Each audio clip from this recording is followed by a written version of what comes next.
is me anchored out. My tiny little setup, all by myself. And there's not been another boat all night.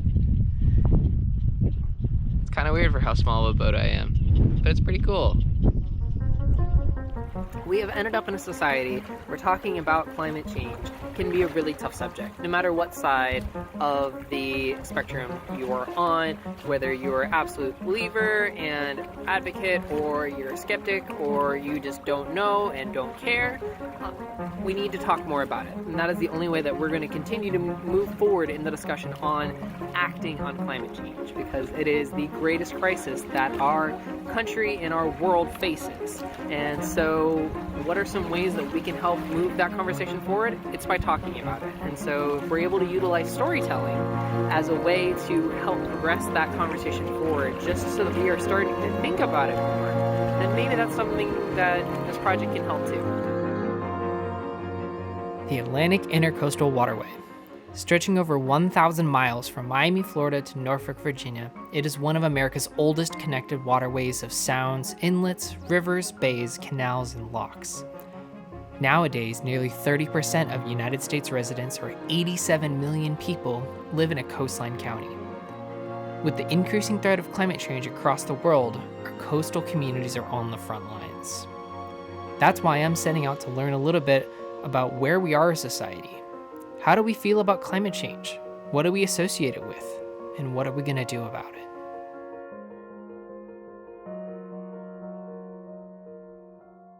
We previously had installed the boom pole and star mount system for the boat. So then today, as you see behind me, we've got it all set up outside because we're going to be installing a system so that I can sleep on the cot tent that you see behind me here on the boat. Yes, so not only am I going to be trying to sleep in campgrounds, but I want to be able to try and sleep on the boat itself.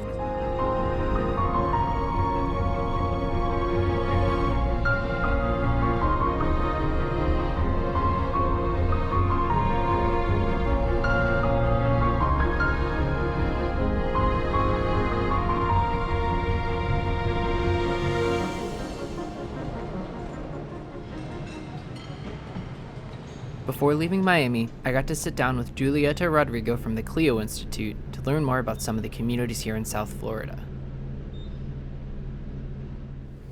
As far as South Florida goes, we really need to tackle the lack of climate literacy.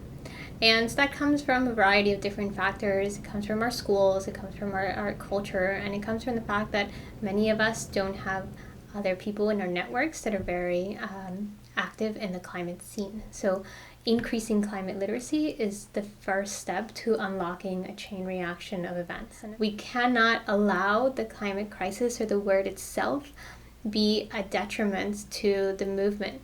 If anything, the urgency of the climate crisis should compel us to solve this in a much more fast and effective way.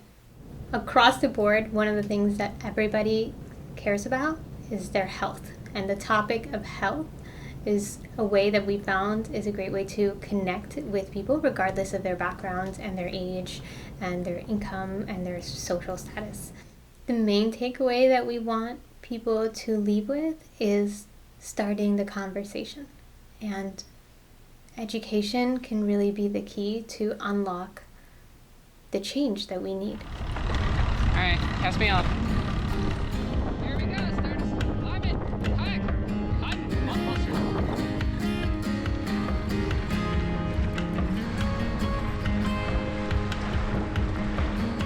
Let's go sail the ICW. 1,300 some odd miles before this boat will come out of the water. Let's do it. Now I'm gonna take you along.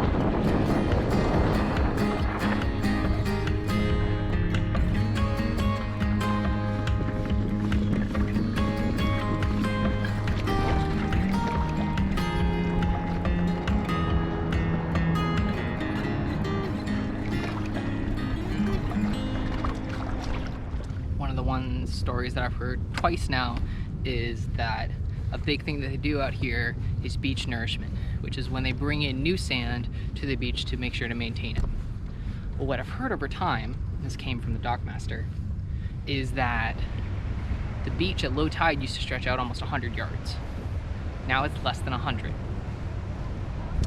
On top of that, almost all the coral reefs right off the beach here are almost dead, which is super sad. And then on top of that, they then also rake the beach every morning, which they do that to get the trash as well as the sargassum, but I gotta believe that that has some negative environmental impacts as well.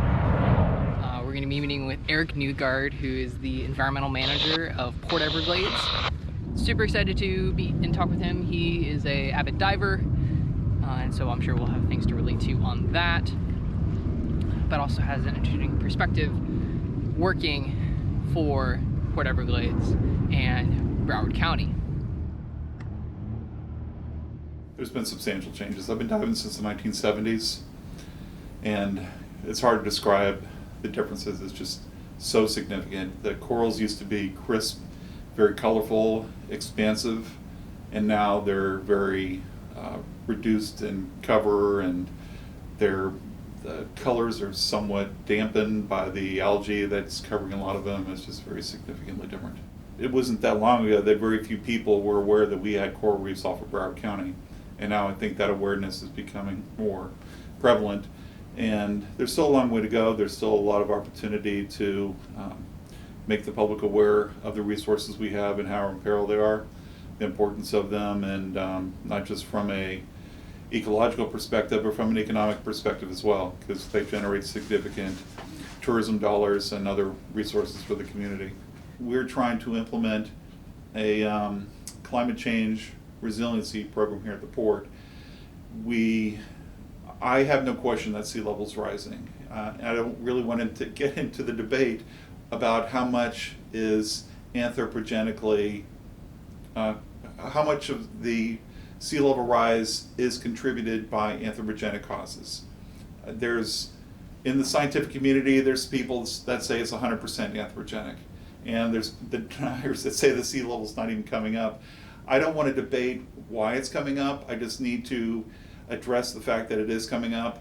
If we can work with the people that deny and get them accept that it is coming up for whatever reason they want to accept, it allows us the opportunity to move forward with opportunities to make corrections and adapt for the future. And we're clearing the bridge. We like clearing the bridge. I was talking to the dockmaster, and it turns out I am one of the only sailboats to ever come into that marina, because that's a fixed bridge with a minimum clearance of 17 feet, and most sailboats don't fit that.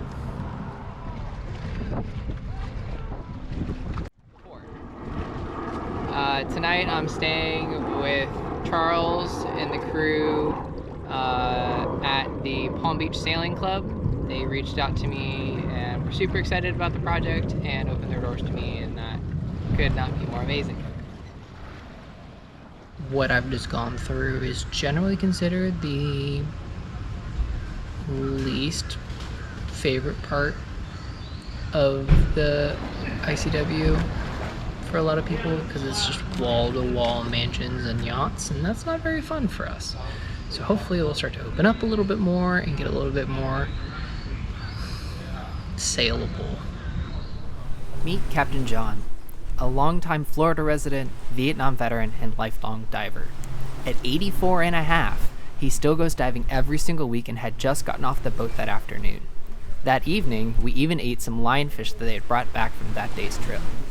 There hasn't been that much change in the reefs that I recall. Right off of Palm Beach, we have an outfall that was active back in those days. Raw sewage was being pumped out into the ocean. It was, about a mile offshore, and it's still there. That pipe is still there, and it's a dive site now. Where people go out and fish all around there. But back in them days, when I was active 24 hours a day, and there were a number of them up and down the coast. Every city seemed to have one. I feel that climate change is here.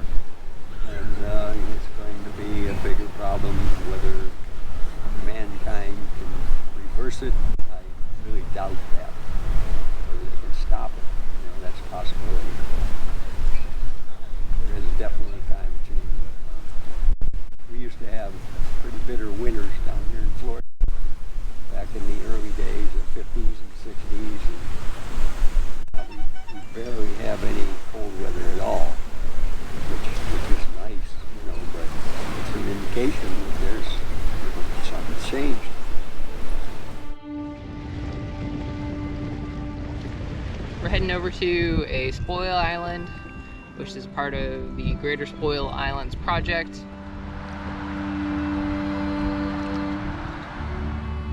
To get away from society, practicing some of that social isolation we've all been hearing about.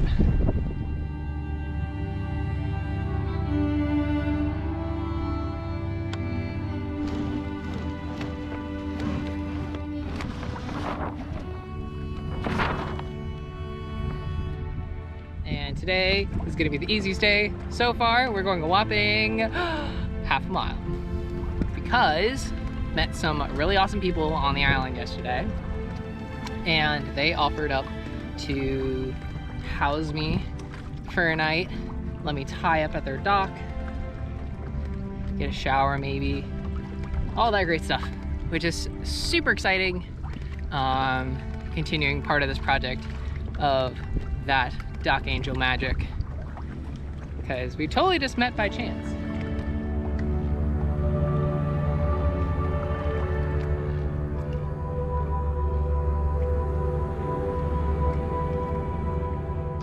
So today could possibly be one of the last days I'm on the water for a while, and that sucks. I might not be sailing a whole lot more coming forward is because of this coronavirus. With me trying to go and talk to people in communities, kind of breaking social distancing, and people are not super excited to go out and talk all the time.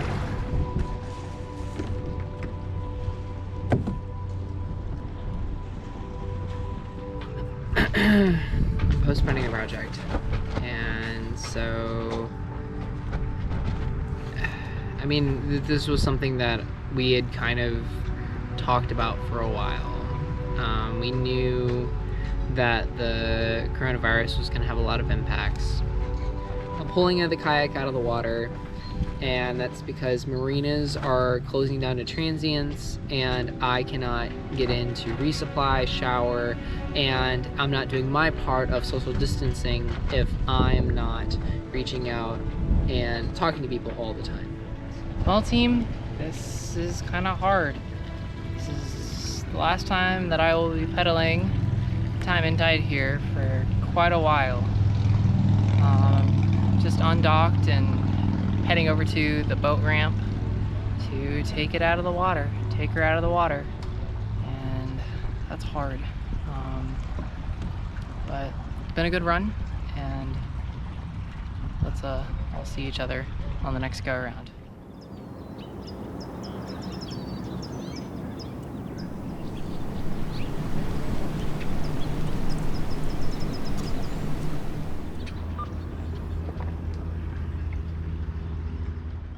Well, team, after over a year of being off the water, we're back.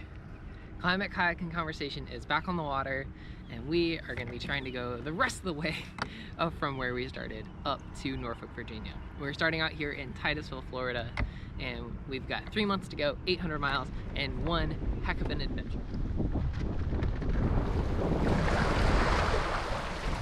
Leaving from Titusville, my next stop was New Smyrna Beach, Florida, a popular beach town with both a historic and modern feel, depending on what side of the bridge you were on.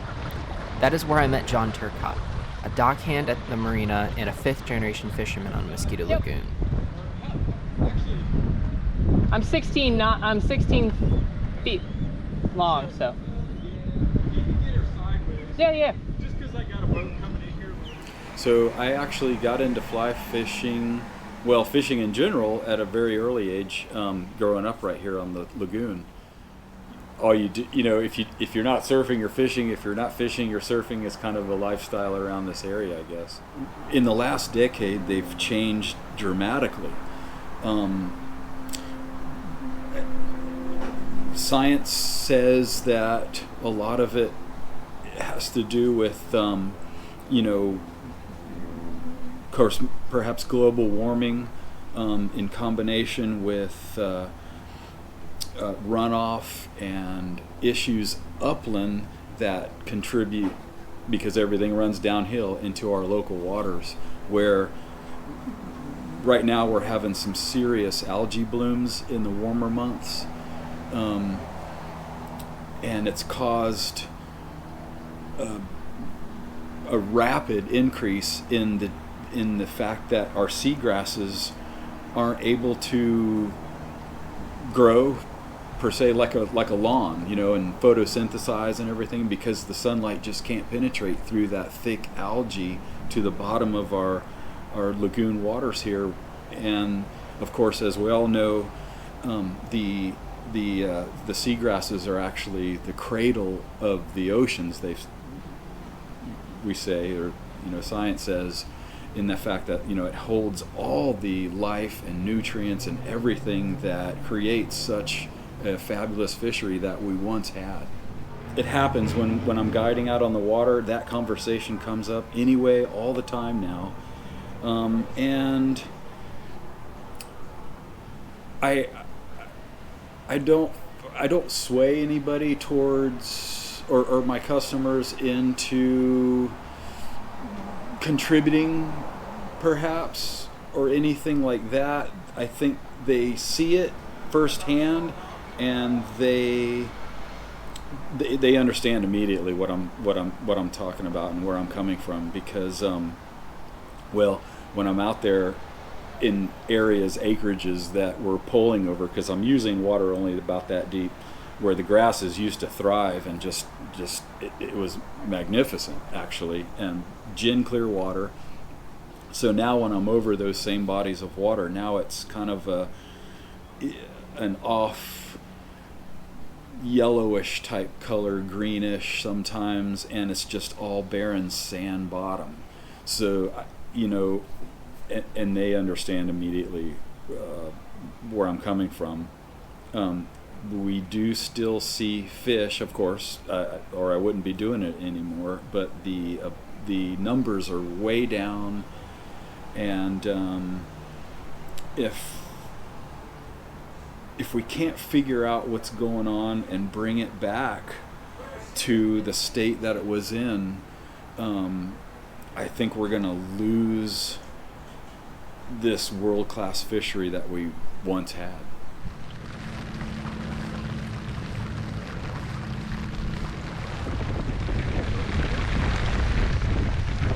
Great, bye. Bye.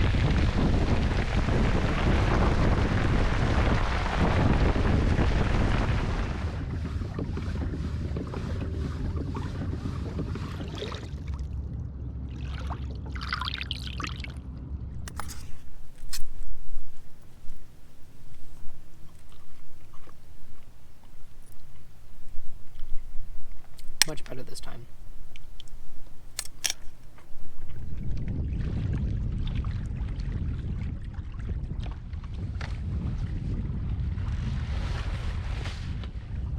Well,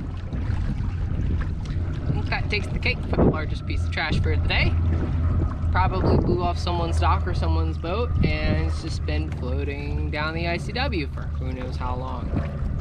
I also find it kind of hilarious, but also kind of sad that, like, I think this is a manatee, inflatable, and yet the now plastic manatee is the one that is now polluting the actual manatee's environment.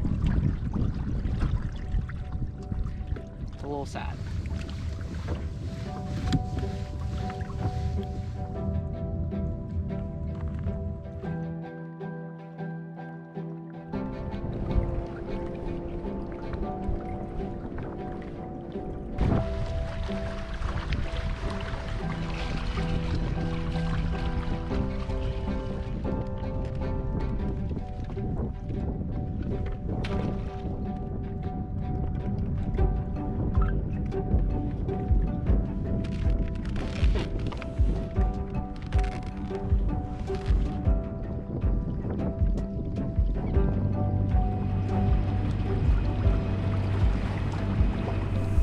Water is boiling.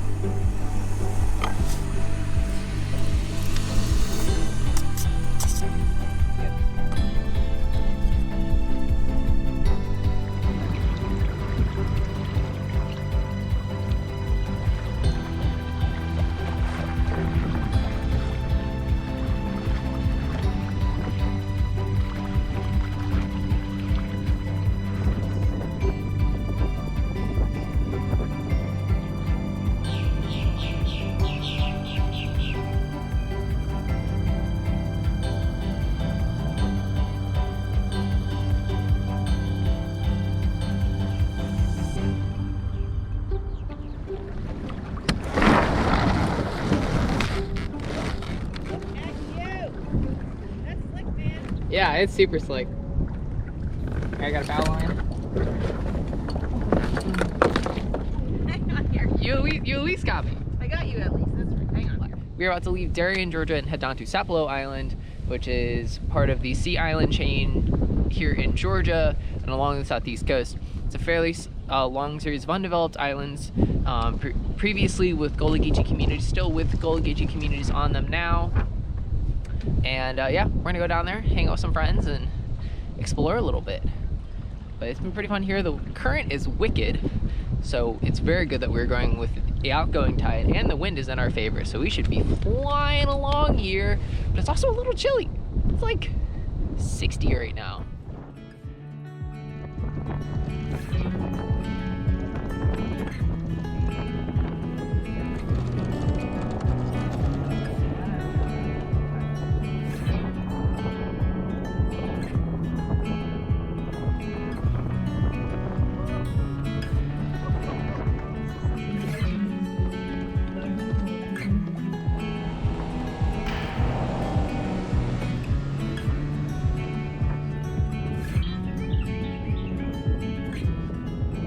This is an amazingly cool barrier island here in Georgia that right now I'm actually walking on a old shell midden, a bunch of old oyster shells, but we're just biking around this island that is almost completely untouched for decades. There's a small research facility out here, as well as a remaining Gullah Geechee community, but just look at this. This is absolutely gorgeous.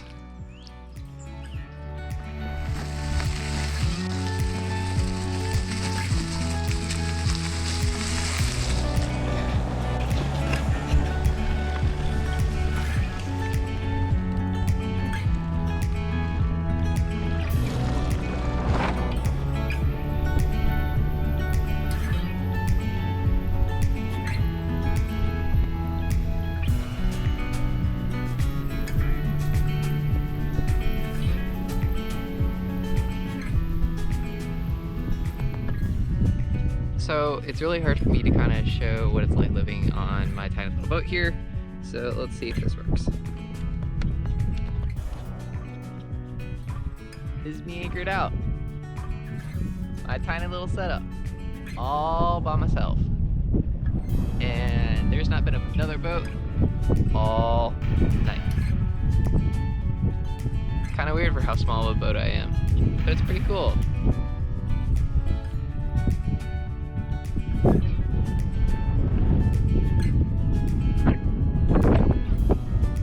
Can't really beat this view either. It's pretty awesome. Pretty awesome.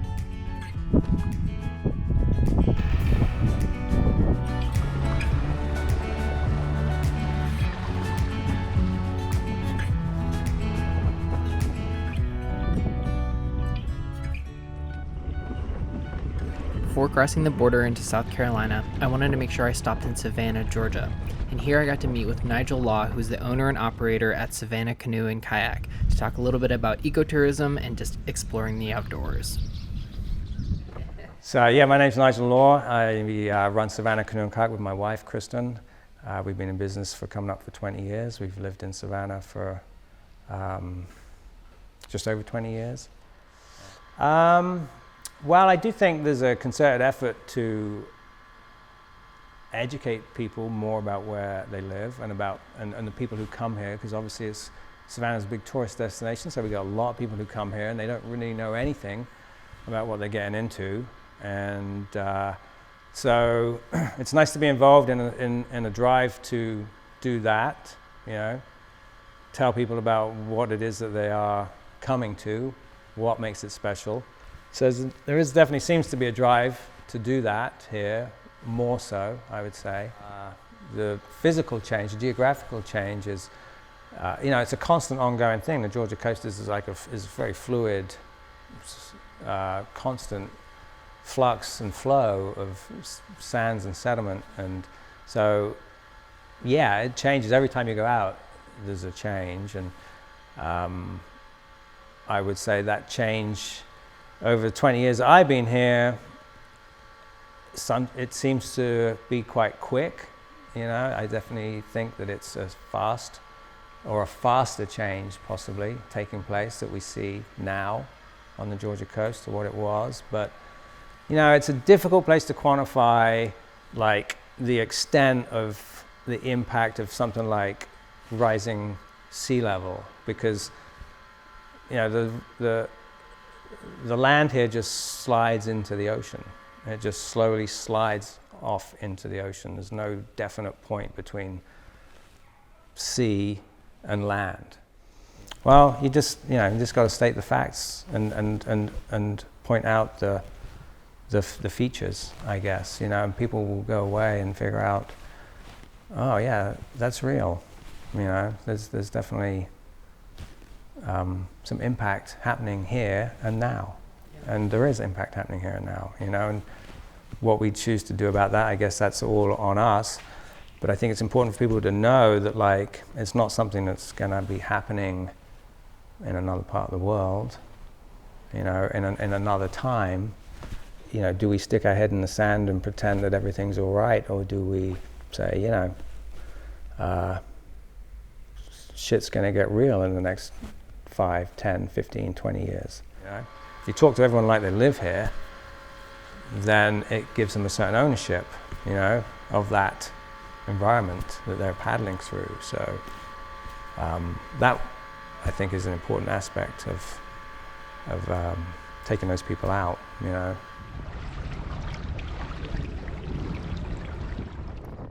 After saying goodbye to my friends on Tybee Island and in Savannah, I hopped right across the border and into South Carolina, and my first stop was Daufuskie Island, where I got to meet up with Roger Pickney, who is a local author and longtime resident of the island, and he sure has some stories.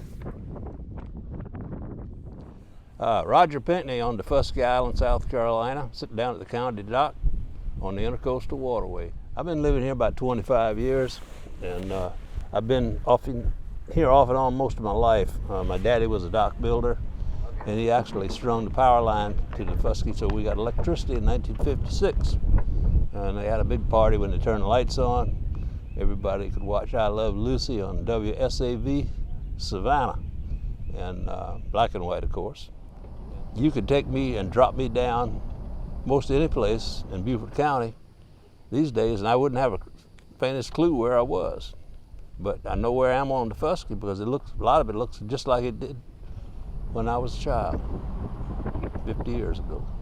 You know, I think the notion that the climate change is all due to human activity is false. I think it could be aggravated by human activity. It could be mitigated by human activity if we so choose to do so. But the Earth is warming up, and it's been warming up for 10,000 years, and it will continue to warm up. It'd be warming up if there were no people here at all, because that's just what it's doing right now. And I mean, so many things about the environment in like my world are better. We never saw manatees when I was a kid. I saw one bald eagle the whole time I was growing up, and now I see them every day. The fish, the fishing is better in the waters around Daufuskie than it's ever been in my lifetime. The shrimping is good. I mean, the shrimp industry is suffering because they're competing with Chinese imports, but there are plenty of shrimp out there. Well, it's a gift that I want to leave to my grandchildren, and I'm been elected to public office here, and I'm trying to keep growth controlled and sustainable and common sense.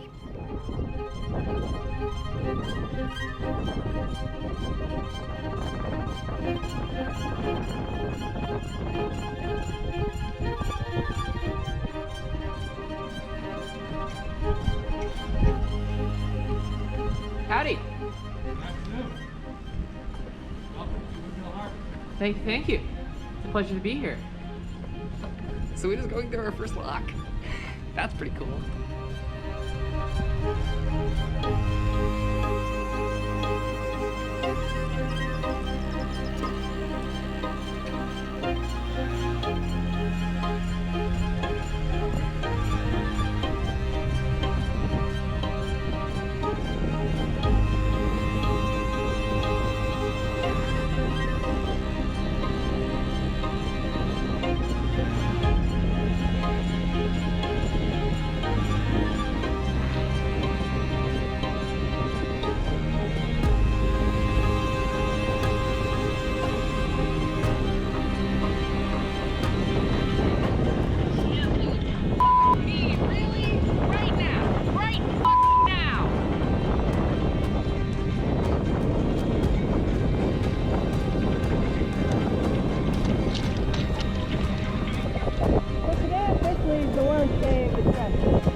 today sucked.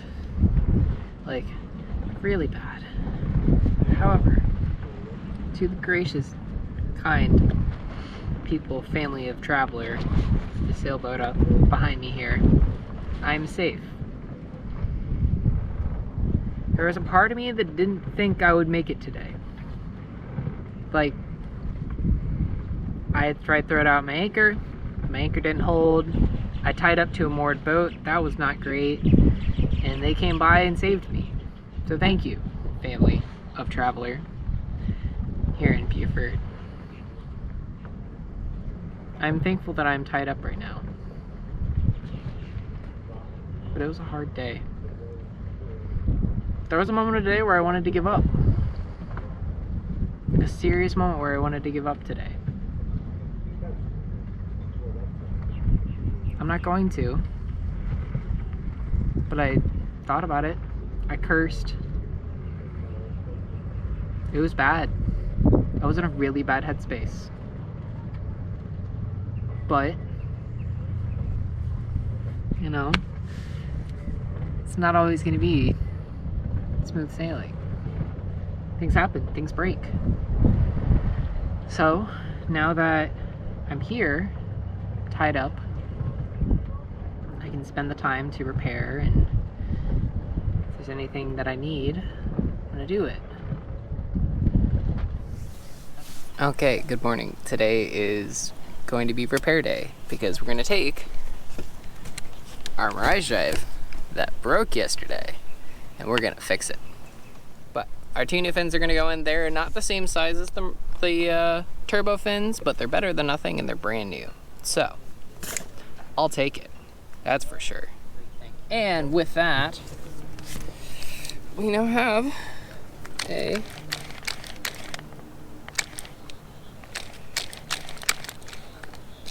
new paddle system. And yeah, that feels really good to be done. I mean, it only took us probably an hour and a half to do it, maybe an hour. After finishing my repairs, I went out towards downtown Beaufort and got to meet up with Chris from the Port Royal Sound Foundation to learn a little bit more about the local community. Our organization was created to help people understand and appreciate what they see around them. We are talking with municipalities, trying to figure out how we can do things better, whether it's through stormwater education or through litter activities, and kind of trying to be a voice for the community in those settings. But then when it comes to discussing when actual term of climate change is brought up, how do you work in that conversation? Sure. With all sorts of different stakeholders? You're right, that is such a hot topic, right? You press that button and you're gonna get a reaction from somebody, right? You're not gonna get, oh, what's climate change? Somebody's gonna have a feeling towards it. What I really like to start out in a broader like view of it. I tell people oftentimes, climate change isn't, you know, an opinion, right? It's an undeniable fact, and it's not. We know that climate change has been happening for millions of years, right? We've had ice ages, right? They say that in South Carolina there's been 7 major climatic events that you can tell by looking at sand dunes that are found all throughout the state, right? So it's not that climate change isn't real, right? We know it's real. It is the rate at which that change is occurring, right? And we know that it is occurring exponentially at this point, mainly because of human impacts. Whether people want to realize that or not, that is their choice. But it is a real thing, and it impacts everything from the water that we drink to the food that we like to eat here, right? Well, this is a seafood industry, and having water temperatures change or having excess fresh water or excess salt water into certain parts of the area can have major effects as far as what's produced. So it is a tough subject to talk about. Overall, we all want a brighter future. It just comes down to how. everyday people want a better, brighter future for themselves and their families. But for a lot of people, they pose the question of at what cost?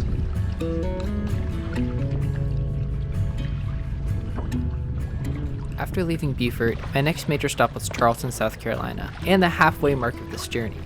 Over 500 miles down, but still another 500 to go.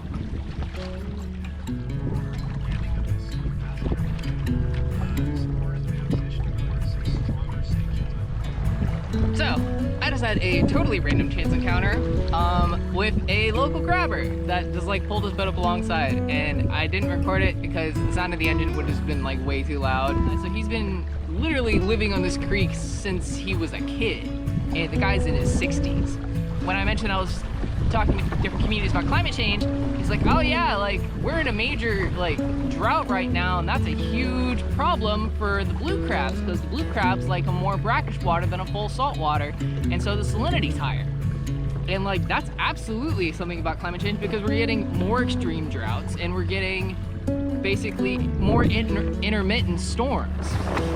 And so like that's totally something that is important to talk about. And the fact that he immediately jumped to that also gives me a little bit of hope because it also shows more and more that people here, they're seeing the effects. And people are willing to talk about it because it's their livelihoods. They want to protect these waters just as much as anyone else, if not more.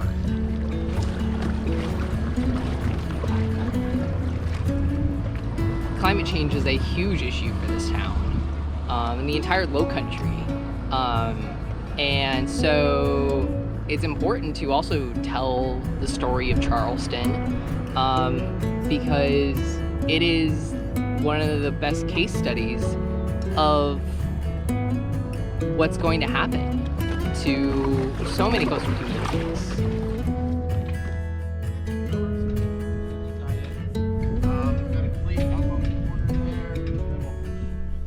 During one of my days in Charleston, I had the chance to meet up with local filmmaker and climate advocate Gray Gowder. He took me around Charleston to show me some of the challenges communities are facing and how the city is addressing those problems.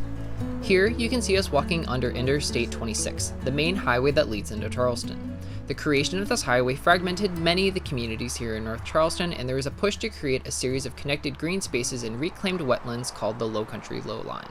From their website, quote, "The Friends of the Low Country Lowline are working alongside the City of Charleston to create a green space that highlights the surrounding neighborhoods, addresses citywide flooding, and gives pedestrians and bicyclists a safe, dedicated path." Adjacent to that project is a proposal to update the city's mass transit with the Low Country Rapid Transit. This is described as, quote, "light rail on wheels." This would greatly increase affordability and accessibility for thousands who live and work in Charleston and the surrounding region. Lastly, we went down toward the end of the Charleston Peninsula where the city is working to raise the seawall 18 inches to mitigate flooding.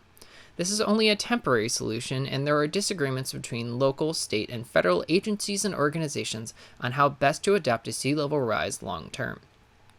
One leading concept called Imagine the Wall has come from a group of firms in Charleston and New York that focuses on nature-based design.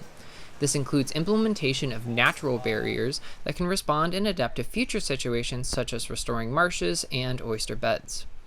These are complicated problems with complex solutions, but that does not mean we should not address them.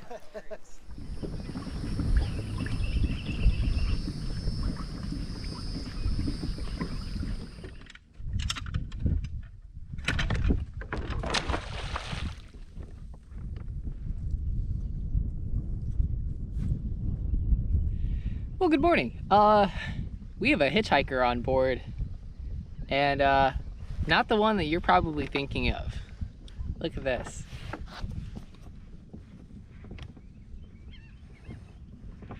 So that is a corn snake. Don't worry, they're not venomous. It's not a cottonmouth. It's not a copperhead, water moccasin, diamondback rattlesnake, none of that. It's just a common corn snake, which is in the rat snake family. And yeah, I found him in my backpack this morning. As well as if you are kind of looking surroundings, I anchored out in the creek last night. So I'm like really scratching my head to figure out where this guy came from. Like, no idea.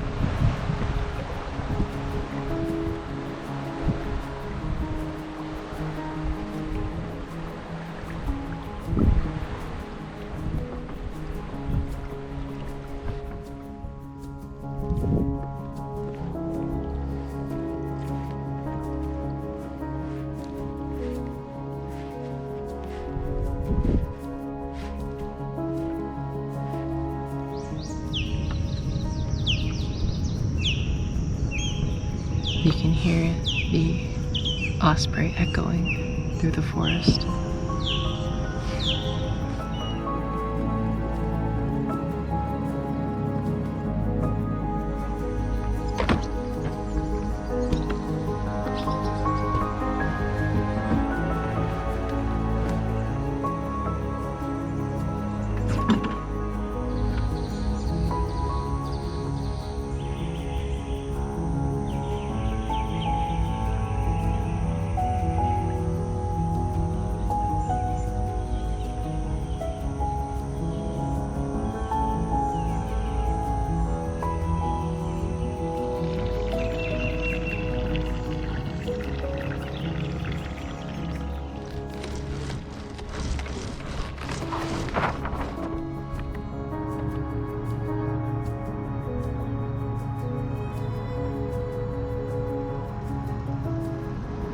Swing Bridge is a sailing vessel time and tide. I'm clear. Thank you very much. Yeah, welcome. Have a great day. Caution, caution. South Bridge is now closing.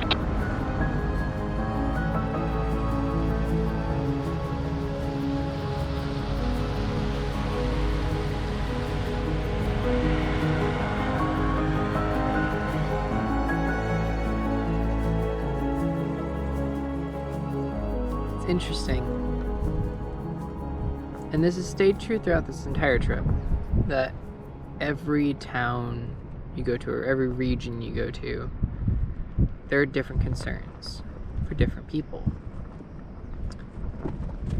Which means that trying to get people to rally behind climate change is hard. But that doesn't mean that I haven't had anecdotal evidence. And wow, by and large, biggest threat from climate change to people here along the coast is flooding. Flooding, which just kind of makes sense, but like on a whole other level because of development. I have not heard more people talk about development, and I have not seen more development along waterways than I have here in South Carolina. It's insane. I mean, particularly between Georgetown and the North Carolina border. So basically the Myrtle Beach area.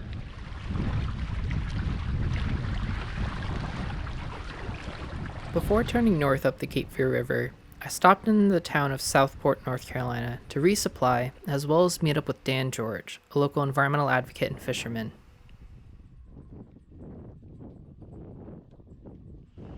I originally got into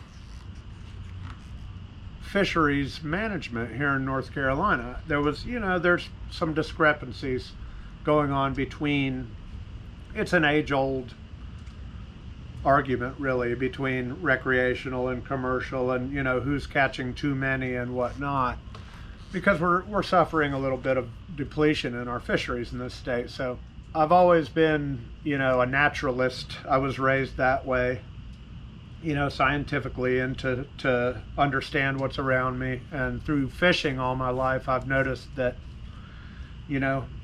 literally everything ends and begins with water. Its movement, its where it's at, particularly its cleanliness, and so I became an environmentalist. I kind of pick that same approach if I'm speaking to somebody about climate change that is maybe a denier, whether it be for political reasons or whatever. I don't focus on you know. And I tell them right off the bat, they say, well, we didn't cause that. It's a natural cycle. And I say, okay, well, let's go with that then. What are we going to do about it? We've caught ourselves in a natural cycle now, so what are we going to do about it? Let's not look at what caused it. Let's look at how to fix it, you know. And if you talk to any sane person, you know, and you say, pollution is bad, they will agree with you, you know, because nobody can say, no, pollution is good. No, it's not. It's bad. And we do a lot of it. And so I think that's the way to have that conversation, rather than, you know, don't focus on cause and effect, but more on solutions.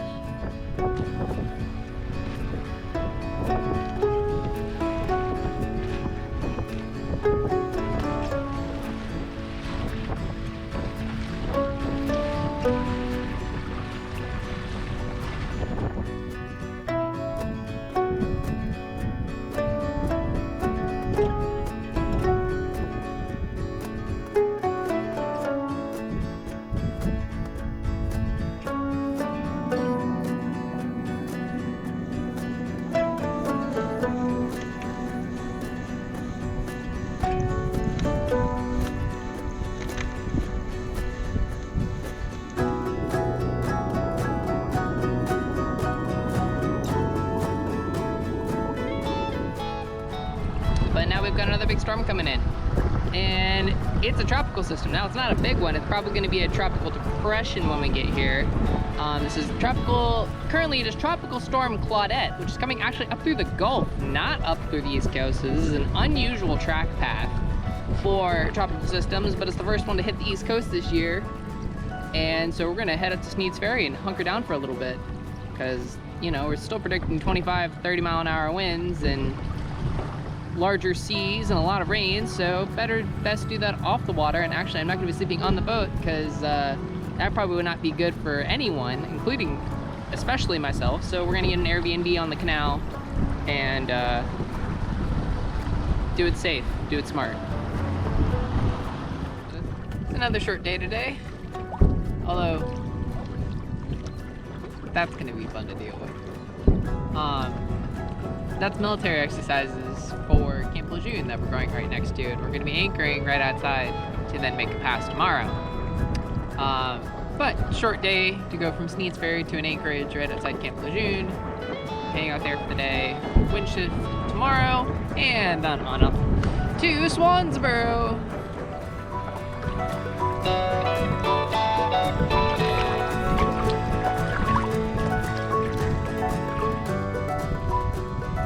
I think this goes down as our wettest day on the water, total across the day. Might even been the heaviest downpour, I'm not sure. But it also goes, I think, for the longest. We're at 11 and a half hours since I pulled up the anchor this morning.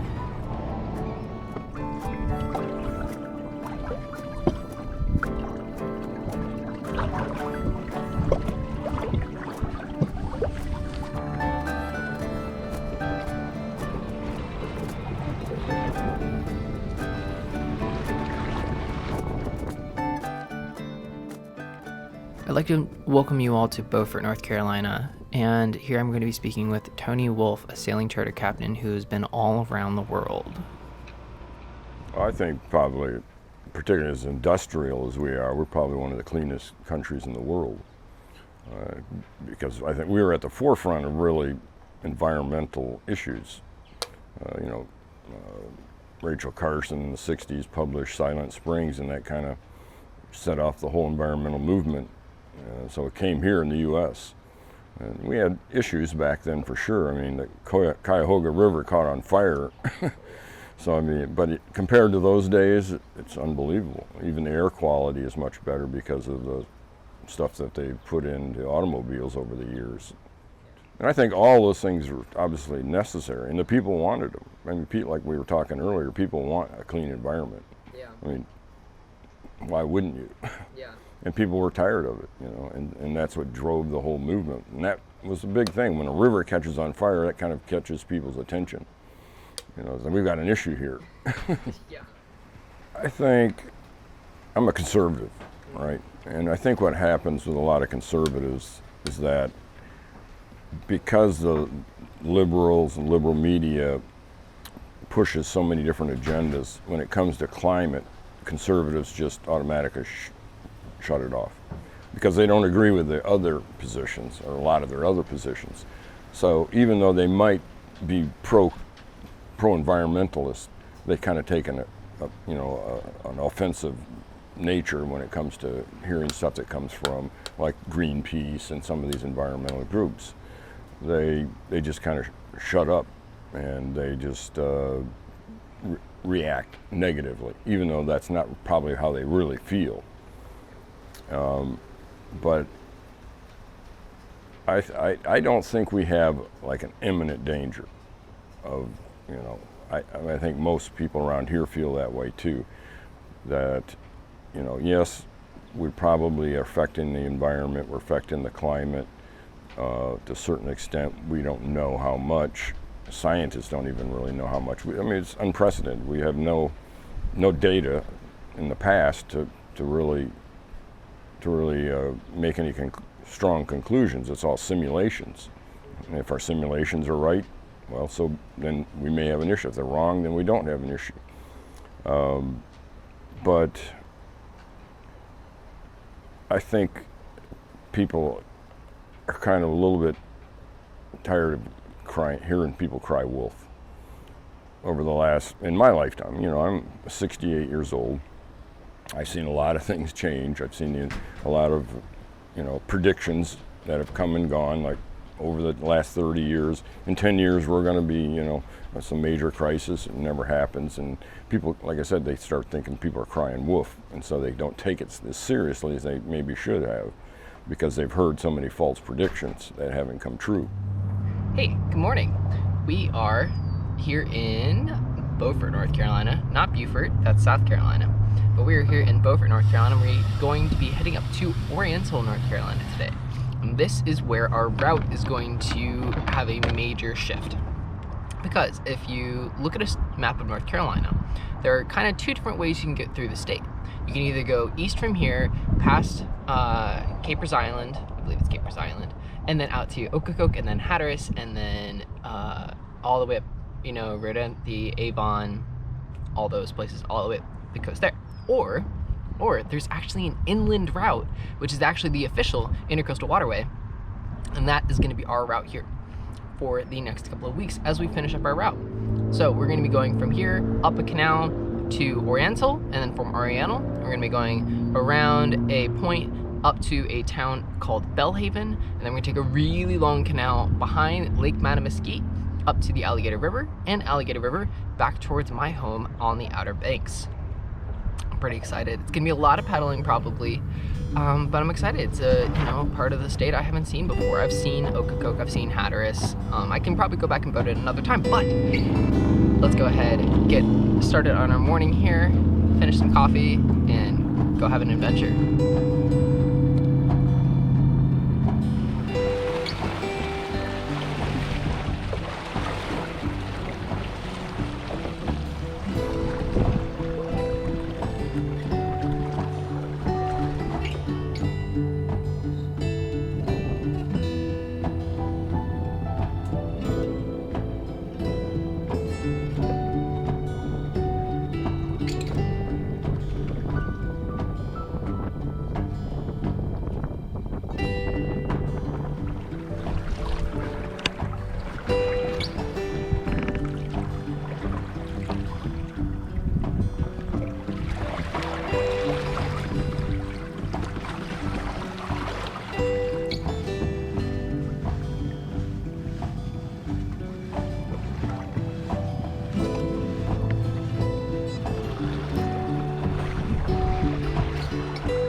Well, it's gonna be a long day, but I knew that it was gonna be a long day from the start of this because, you know, the route itself is 30 nautical miles, so that's like, what, 1.5 for every 10, 3, 4.5 That's like 35 miles at least.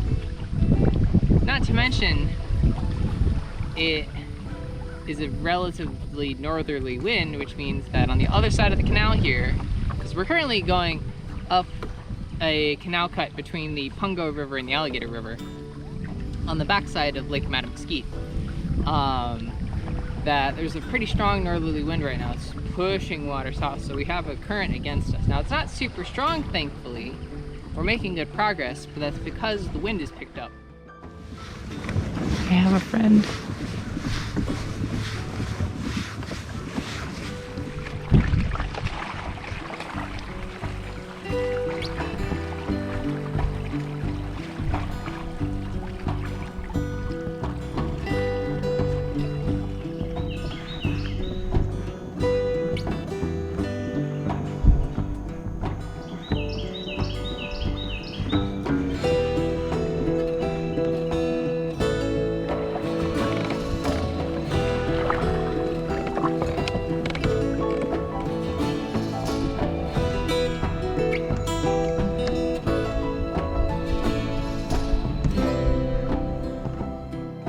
Well, hi.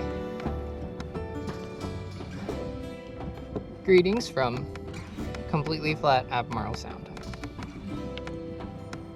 There is no wind. Wait.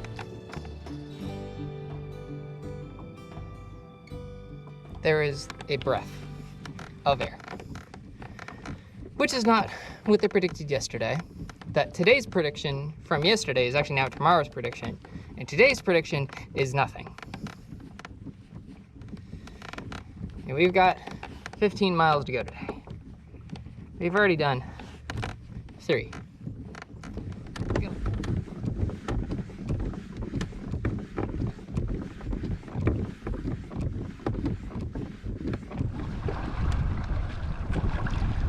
Well, today just turned into a lot less fun day because we went from no wind to really cranking wind.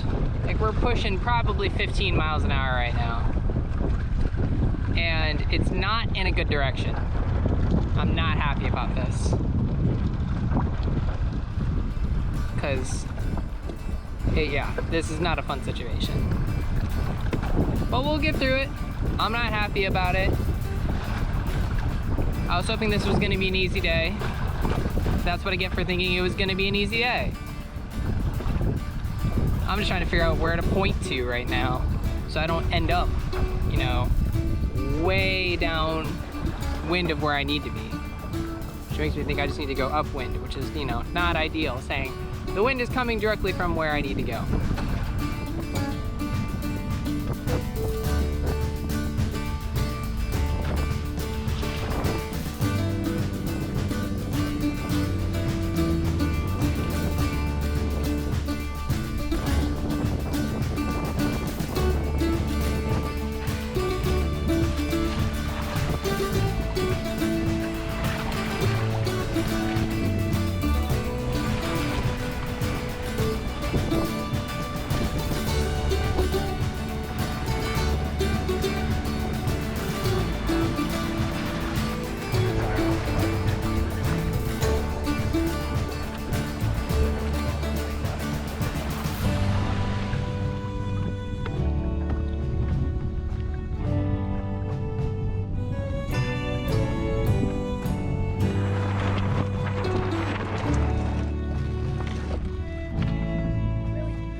Oh, well, good morning.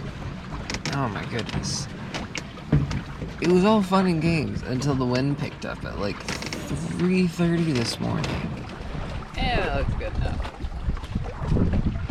Alright, so yeah. It's not even 6:30, we're already mostly packed up. But, for how tired I am, I'm gonna be making some coffee. Not doing the full oatmeal, I don't feel like cleaning up that much. I really want some hot coffee this morning. We're gonna do that. That is gonna make for a much better morning. I already tell. I'm tired. Ugh. Well, we're gonna be getting a really early start to the day here. Look at us go. Hopefully gonna be undocking here before 7 o'clock.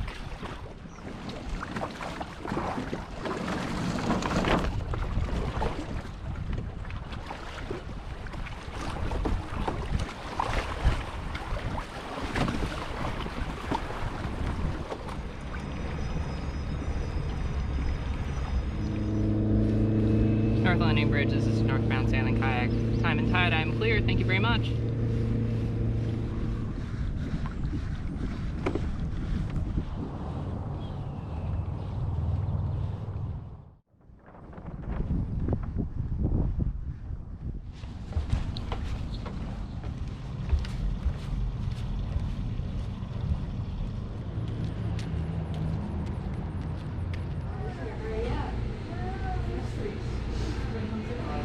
Having something cold makes all the difference. Oh, here we are making the final preparations to leave the dock for the technically second to last time. Because we are going to leave the boat at Waterside Marina tonight and we'll get it out of the water tomorrow. But nonetheless, last full pack up. So we've got two major, I don't want to say hurdles, but like steps before we can get into Norfolk. First, we have the Great Bridge to get through, which that is one of the bridges that has a schedule and is every hour. So you want to make sure you time that one well. We are hopefully going to make it at the 10 o'clock opening. It's currently 9:32, so we're making good time. And it's literally just around the corner here. And then we have to go then through the Great Bridge Lock, which is very exciting. We talked about that yesterday, I think. But we're going to be going through that. That opens on, you know, as needed, but I assume it probably goes with the bridge opening. So I'm looking forward to going through a big lock, which will be cool. And then we'll get back on our way. High tide's at noon. Should be able to ride the outgoing tide all the way up towards downtown Norfolk.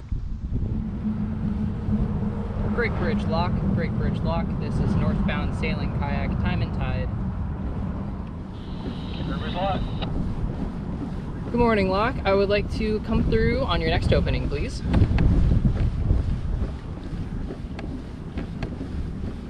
Roger, just ease it this way. Once the gates are up, we'll cut a green light on, proceed in, take it over on your port side, need a bow line, stern line. There's cleats on the side for you to tie up to. Copy that, thank you. I think that I'm about to get this entire lock to myself.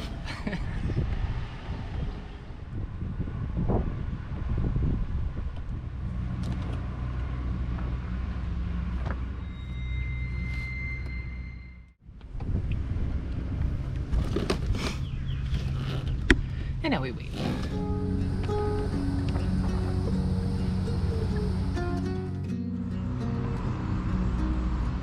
If I've learned anything over the last, you know, 2, almost 3 years and over 3 months on the water now, it's that we're not as divided as I think we are. It just brings you so much closer to, you know, the fact that we really do belong to this blue star, you know, rather than it belongs to us. Absolutely. Climate science has been in agreement for decades now. Our society is anything but. When dealing with people that deny sea level rise is occurring, it's a challenge, but if you can find a way to communicate with them so they have an understanding that it is part of the natural process. You know, we have been underwater before. water level has been much lower than it is now. It's come up over the last 20,000 years about 400 some feet, and it's going to continue to come up. And to deny that puts the future at risk. If we can work with the people that deny and get them to accept that it is coming up for whatever reason they want to accept, it allows us the opportunity to move forward with opportunities to make corrections and adapt for the future. And it really comes down to just talking about it. Not informing, but discussing. I think that there is a growing awareness in my community and what needs to be done, you know, that we can't just go with the status quo. That what we need to do is do the hard thing of open up and be vulnerable. But I think one of the major things that we all should be doing is reducing our footprint, right? Reducing the amount of trash that we produce, and then you can go into making impacts outside of that realm, right? Doing more than just taking care of yourself. Because that's the hardest part, I think. There's, a lot of young people are aware of the damage we've done to the planet, and that's good, that something can be done about it. I don't know if it's too late, but there's a lot of repair to be done. It's the activation energy of starting the conversation is the hardest part. Once you're in it, I feel like people would be a lot easier talking about it. But people are so hesitant to, just breach the topic. And I'm guilty of it as well. Unfortunately, probably a disaster before people really, that's how we tend to react. We, particularly if it's something that's so sublime as climate. I mean, people they don't sense that there's an imminent danger. I mean, it's hot today, but it was 3 weeks ago, it was 51 degrees here. People, I thought there was global warming, how come it's so cold? You hear that all the time, right? Or it's been the coldest winter we've had. But that doesn't mean we shouldn't try. Everything is connected to climate. At Clio, we talk about climate being a threat multiplier. So if you're worried about the economy, if you're worried about healthcare, if you're worried about immigration, if you're worried about your future in the capacity of being able to have access to food and being able to have access to water, climate touches upon issues that are important to all Americans. And once we establish that link and once we help people understand what that link is, people's eyes start to open and the possibilities are really endless.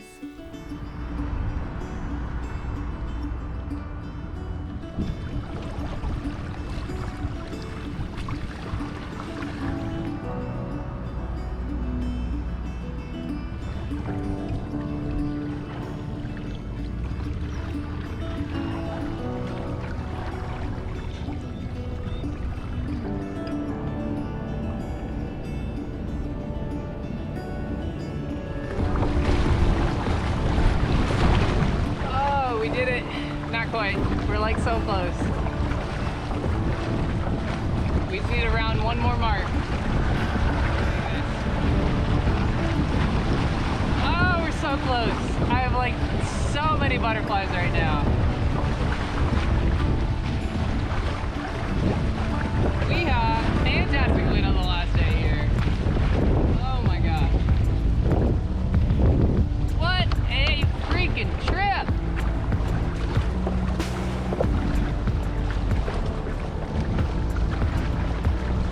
What a trip.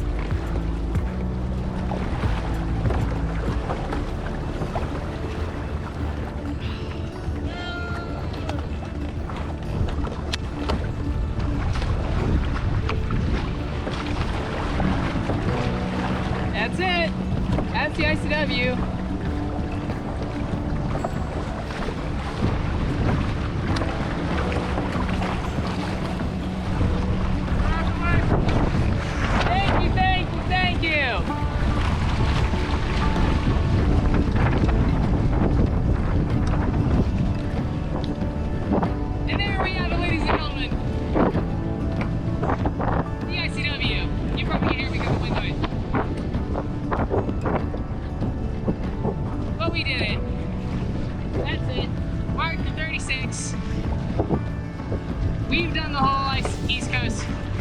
commute from Miami to Norfolk now.